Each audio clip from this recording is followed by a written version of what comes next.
John Frusciante is well known for his mastery of the guitar and quite how amazingly he plays and uses the instrument to its absolute fullest.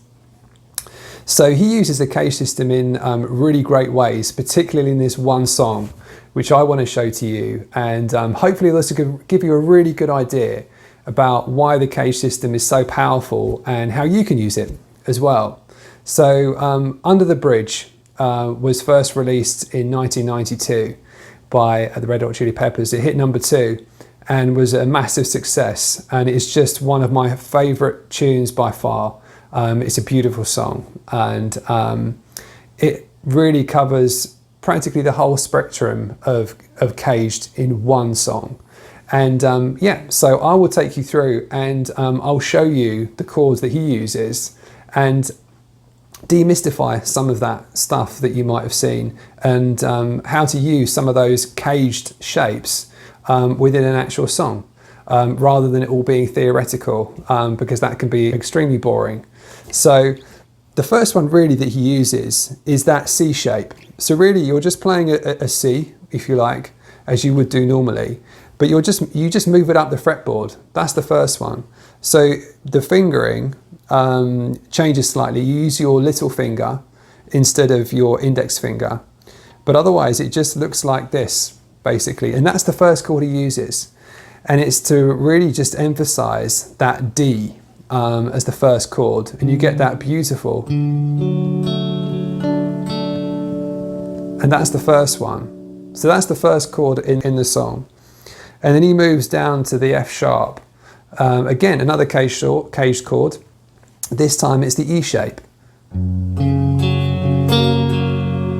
It's really not too difficult. And then moving up the fretboard, he then goes to one of your other shapes, which is the A. Your C-A-G-E-D is your A shape. But this is, you're just simply playing there, that's an E. But you've just moved it up the fretboard. So that's, again, another really easy thing to see and to do.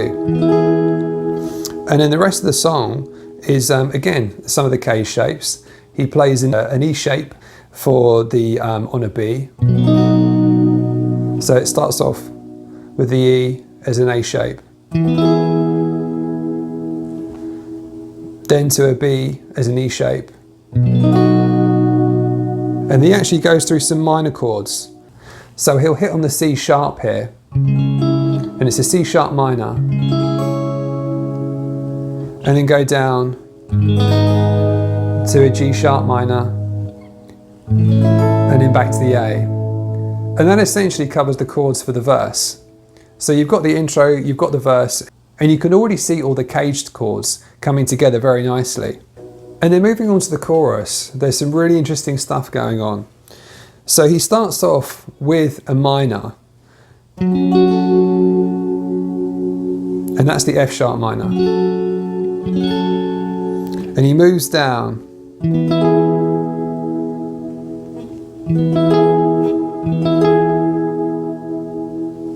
to an E major.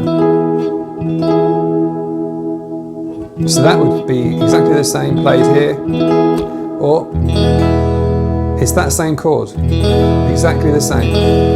It's just higher up with a different fingering. There you've got the E shape, here you've got an A shape. And then he does something really beautiful here. He plays a B, but the B is a D shape. And that has the root just here on the 4th string. But you don't need to play the root for this, you just need to play that D. And you could just as easily play that B here. Again, it's an E shape, but it sounds so much more pretty played up here.